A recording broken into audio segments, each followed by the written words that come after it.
एक बहुत मशहूर कहावत है, कानून मकड़ी के जाले की तरह होते हैं, जो छोटी मक्खियों को तो पकड़ लेते हैं पर बड़े भौरे उन्हें तोड़कर निकल जाते हैं। और आज हम एक ऐसे ही विषय पर बात करने वाले हैं। बिल्कुल। हम सब खबरें देख रहे हैं कि उत्तर कोरिया ने हाल ही में एक हाइपरसोनिक मिसाइल का परीक्षण किया। किम जोंग उन खुद वहां मौजूद थे। और सिर्फ हाइपरसोनिक ही नहीं, लंबी दूरी की क्रूज मिसाइलों का भी परीक्षण हुआ है। और हर बार एक ही सवाल उठता है, दुनिया के सबसे कड़े प्रतिबंधों के बावजूद आखिर ये सब हो कैसे रहा है? इसका जवाब शायद इस बात में नहीं है कि उत्तर कोरिया नियम तोड़ रहा है, बल्कि इस बात में है कि वो सिस्टम में ही एक तरह की ढील का फायदा उठा रहा है। तो चलिए इसी की गहराई में उतरते हैं। आज हम उत्तर कोरिया द्वारा प्रतिबंधों से बचने के तरीकों पर बात करेंगे और इसमें तुर्की की एक बहुत ही अप्रत्याशित भूमिका की पड़ताल करेंगे। हमारी ये चर्चा Turkey the low friction node for north Korean sanctions evasion शीर्षक वाली एक विस्तृत रिपोर्ट पर आधारित है। ये वाकई में एक चौंकाने वाली रिपोर्ट है। तो इस रिपोर्ट में एक शब्द का बार बार इस्तेमाल हुआ है, लो फ्रिक्शन नोड, मतलब कम घर्षण वाला केंद्र। तुर्की का आधिकारिक रुख तो यही है कि प्योंगयांग के साथ उसके रिश्ते सीमित हैं और वो यूएन के प्रस्तावों का पूरी तरह पालन करता है। हाँ, कागज पर तो सब कुछ यही कहता है, लेकिन वो क्या है ना, ये रुख एक तरह का कवच है, संयम नहीं। कवच मतलब? देखिए, जब हम प्रतिबंधों के प्रवर्तन मतलब एनफोर्समेंट की बात करते हैं तो उसमें घर्षण या फ्रिक्शन ही असल नीति होती है। जब आप किसी शिपमेंट की जांच करते हैं, मुश्किल सवाल पूछते हैं, दस्तावेजों को दोबारा चेक करते हैं, तो आप सिस्टम में रुकावट पैदा कर रहे हैं, उस देश के लिए काम करना मुश्किल बना रहे हैं। बिल्कुल, एग्जैक्टली। और रिपोर्ट कहती है कि तुर्की इसका ठीक उल्टा कर रहा है। वो एक कम घर्षण वाला माहौल दे रहा है, मतलब एक ऐसी सुपर स्मूथ हाईवे जहां उत्तर कोरिया के लिए कोई स्पीड ब्रेकर नहीं, कोई चेकिंग नहीं। अच्छा, तो ये एक बहुत बड़ा दावा है, खासकर एक नेटो सदस्य देश पर। क्या रिपोर्ट में इस कम घर्षण वाले माहौल के कोई ठोस सबूत भी दिए गए हैं, या ये सिर्फ अटकलें हैं? नहीं, ये अटकलें नहीं हैं। सार्वजनिक रिकॉर्ड बिल्कुल स्पष्ट हैं। जैसे 4 अक्टूबर 2018 को अमेरिकी ट्रेजरी ने तुर्की की एक कंपनी पर प्रतिबंध लगाया। किस कंपनी पर? SIA falcon international group. और क्यों? क्योंकि ये कंपनी उत्तर कोरिया के साथ हथियार और लग्जरी सामान का व्यापार करने की कोशिश कर रही थी। हथियार और लग्जरी सामान? जी हाँ, और सबसे बड़ी बात यह है कि इस सौदेबाजी में तुर्की के अधिकारी और तुर्की में ही तैनात एक उत्तर कोरियाई राजनयिक भी शामिल थे। एक मिनट, मतलब ये सिर्फ कुछ प्राइवेट कंपनियों का खेल नहीं है, इसमें सरकार की मिलीभगत साफ दिखती है। और ये कोई अकेली घटना नहीं है। रिपोर्ट 2013 की एक घटना का भी जिक्र करती है। तब अमेरिकी खुफिया जानकारी के आधार पर तुर्की के अधिकारियों ने डार्डेनेल्स जलडमरू मध्य से गुजर रहे एक जहाज को रोका था। और उस पर क्या मिला? उत्तर कोरियाई मूल के हथियार और गैस मास्क की एक बड़ी खेप। तो ये सिलसिला बहुत पुराना है। और शायद सबसे चौंकाने वाला सबूत तो हाल ही में सामने आया है। सही कहा। 2023 में अंकारा की एक अदालत में एक तुर्की हथियार दलाल ने गवाही दी, और उसने जो बताया वो किसी जासूसी फिल्म की कहानी जैसा लगता है। क्या बताया उसने? उसने बताया कि कैसे उसने उत्तर कोरिया के मिसाइल कार्यक्रम के लिए जिम्मेदार एक मेजर जनरल को तुर्की में आने जाने में मदद की थी। रुकिए, ये बात मेरी समझ से बाहर है।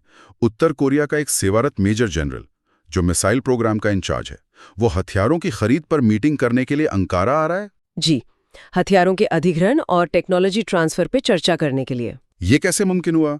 ये कोई सामान्य राजनयिक यात्रा तो बिल्कुल नहीं हो सकती। यही तो सबसे खतरनाक बात है। गवाही के अनुसार इस यात्रा को वरिष्ठ स्तरों पर अधिकृत किया गया था। बीजिंग में तुर्की के दूतावास के जरिए एक विशेष वीजा जारी किया गया था। मतलब ये एक तरह की VIP एंट्री थी। बिल्कुल, उन सारे नियमों को ताक पर रखकर जो खास तौर पर ऐसे ही लोगों को रोकने के लिए बनाए गए हैं। ये तो बहुत ही चौंकाने वाली बात है।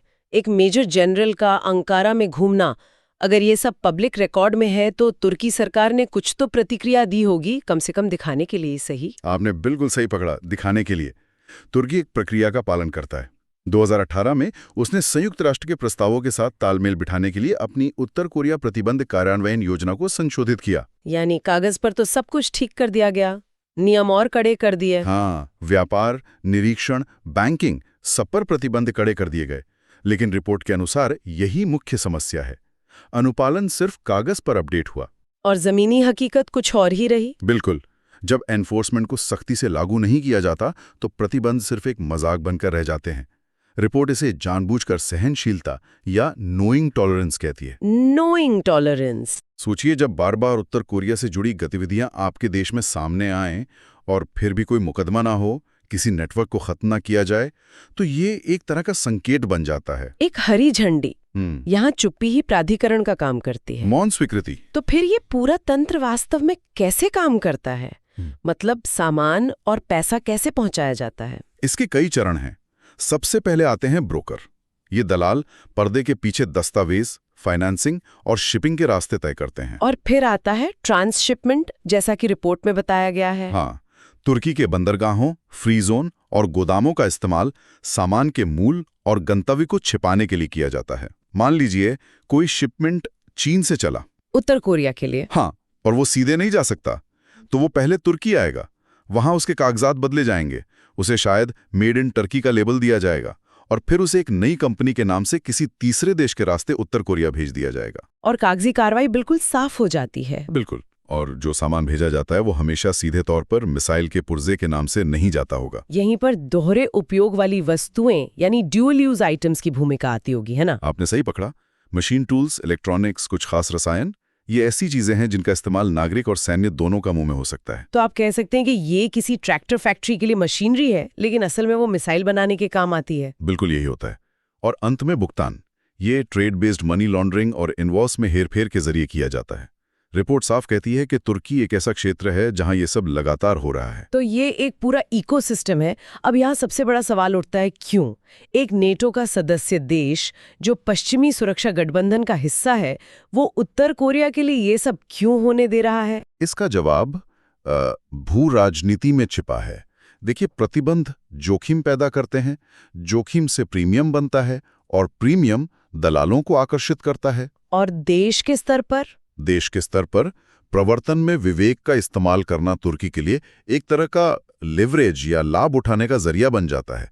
ये सीधे तौर पर उत्तर कोरिया की मदद करने के बारे में नहीं है। तो ये एक तरह का जियोपॉलिटिकल बार्गेनिंग चिप है। बिल्कुल। जब आप उत्तर कोरिया जैसे मुद्दे पर थोड़ी ढील देते हैं, तो आप सीरिया और लीबिया से लेकर वॉशिंगटन, ब्रुसेल्स, मॉस्को और बीजिंग के साथ संबंधों जैसे दूसरे मामलों पर अपनी बात मनवा सकते हैं। यहाँ ये बात वाकई में दिलचस्प हो जाती है। इसका मतलब ये सिर्फ कोरियाई प्रायद्वीप तक ही सीमित एक समस्या नहीं है। इसके प्रभाव कहीं और भी महसूस किए जा रहे होंगे। निश्चित रूप से। रिपोर्ट इसे एक इंडो पैसिफिक प्रवर्तन समस्या कहती है। सोचिए, अमेरिका की सैन्य तैयारी, ऑस्ट्रेलिया का AUKUS समझौता, ताइवान की सुरक्षा, ये सब इस धारणा पर आधारित है कि उत्तर कोरिया को रोका जा रहा है। हाँ, कि उसकी हथियार खरीदने की क्षमता को धीमा किया जा रहा है। लेकिन जब तुर्की जैसा कम घर्षण वाला नोड इस प्रक्रिया को तेज करता है, तो दूर की उदारता स्थानीय जोखिम बन जाती है। और अब स्थिति और भी गंभीर हो गई है, क्योंकि निगरानी का जो एक मुख्य तंत्र था वो भी खत्म हो गया है। हाँ, और ये एक बहुत ही खतरनाक मोड़ है। 2024 में रूस ने उत्तर कोरिया पर संयुक्त राष्ट्र के विशेषज्ञ पैनल के नवीनीकरण को वीटो कर दिया। ये वही पैनल है जो इतने सालों से इन उल्लंघनों की निगरानी कर रहा था। पिछले 15 सालों से। अब जब वो निगरानी करने वाला ही नहीं रहा, तो तुर्की जैसे नोड्स का महत्व और भी बढ़ जाता है, क्योंकि अब इन गतिविधियों पर नजर रखना लगभग नामुमकिन हो गया है। वाह! तो मतलब एक नेटो सदस्य देश उत्तर कोरिया के नेटवर्क को वो राजनीतिक कवच दे रहा है जो कोई और प्रतिबंधित राज्य उसे नहीं दे सकता, क्योंकि एक नेटो सदस्य पर शक भी कम होता है। हाँ, और यहीं पर तुर्की नेटो के लिए एक सहयोगी होने के बजाय एक दायित्व, एक लायबिलिटी बन जाता है। देखिए, संयुक्त राष्ट्र के प्रतिबंध सभी सदस्य देशों के लिए बाध्यकारी हैं। और जब एक नेटो देश ही ऐसे व्यापार के लिए गलियारा बन जाए, तो ये एक ऐसी विफलता है जिसके सीधे क्षेत्रीय परिणाम होते हैं। रिपोर्ट के शब्दों में, सीमित संबंध जैसी कोई चीज नहीं होती, केवल कम घर्षण और उच्च घर्षण वाले वातावरण होते हैं। और तुर्की ने साफ तौर पर पहले वाला चुना है। तो आज इस रिपोर्ट पर हमारी चर्चा का सार ये है कि उत्तर कोरिया अपने हथियार कार्यक्रम को इसलिए आगे बढ़ा पा रहा है क्योंकि तुर्की जैसे देश एक कम घर्षण नोड के रूप में एक महत्वपूर्ण लेकिन छिपी हुई भूमिका निभा रहे हैं। हाँ, ये सिर्फ कागजी अनुपालन और वास्तविक प्रवर्तन की कमी का मामला है, जो एक तरह की मौन स्वीकृति को जन्म देता है। और इसके इंडो पैसिफिक क्षेत्र और वैश्विक सुरक्षा के लिए बहुत गंभीर परिणाम है। बिल्कुल। उत्तर कोरिया की मिसाइलें सिर्फ उसकी अपनी क्षमता से नहीं बनती, बल्कि उन स्वीकृतियों, मार्गों और लाइसेंसों से भी बनती हैं जो उसे प्रायद्वीप के बाहर से मिलते हैं। तो इन सभी स्रोतों को देखने के बाद एक विचार दिमाग में आता है, जब अंतर्राष्ट्रीय नियमों को लागू करने के लिए बनाए गए गठबंधन का एक सदस्य ही नियमों को अपने फायदे के लिए मोड़ता है, तो क्या प्रतिबंध एक प्रभावी उपकरण रह जाते हैं? और आज की ये चर्चा एक महत्वपूर्ण सवाल छोड़ जाती है। जब किसी सिस्टम को धोखा देने के फायदे नियमों को मानने के फायदों से ज्यादा हो जाएं, तो क्या वो सिस्टम खुद ही अप्रासंगिक नहीं हो जाता? या क्या अंतर्राष्ट्रीय प्रतिबंध अब सिर्फ उन देशों के लिए एक बाधा बनकर रह गए हैं जिनके पास सिस्टम में हेरफेर करने के लिए भू राजनीतिक लाभ नहीं है? आज की इस गहन चर्चा पर आपके क्या विचार हैं, हमें कमेंट्स में बताएं। यूपीएससी की तैयारी और सामयिक मामलों की गहरी समझ के लिए हमारे चैनल को लाइक और सब्सक्राइब करना ना भूलें।